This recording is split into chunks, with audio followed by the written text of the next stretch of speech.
Hi good afternoon friend লোক। আজকে রান্নাঘরেতে শুকনো জলের গুঁড়ো শেষ হয়ে গেছে। কিছু শুকনো লঙ্কা ধুয়ে রোদে শুকিয়ে নিয়েছি, কড়াইতে দিয়ে ভেজে নেব। ভাজার পরে শুকনো লঙ্কার খুশবুটি অপূর্ব লাগে। শুকনো জলের গুঁড়ো তৈরি করে নিলাম।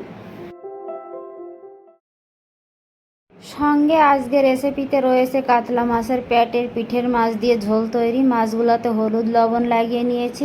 কড়াইতে তেল দিয়ে দিয়েছি, তেল গরম হয়ে গেছে, মাছগুলো ভেজে নামিয়ে নেব।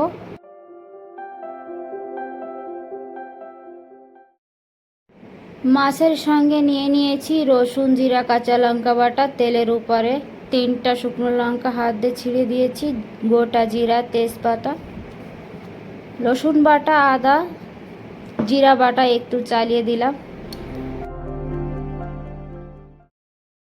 মশলা ভাজি হয়ে গেছে, মশলা থেকে তেল ছেড়ে দিয়েছে। এবার দিলাম শুকনো জলের গুঁড়ো, কাঁচা লঙ্কা বাটা, একটু চালিয়ে হলুদ দিয়া মাছগুলো দিয়ে দিলাম। মাছগুলোর সঙ্গে মশলা ভালো করে মিলিয়ে পরিমাণ মতো জল দিয়ে দিলাম।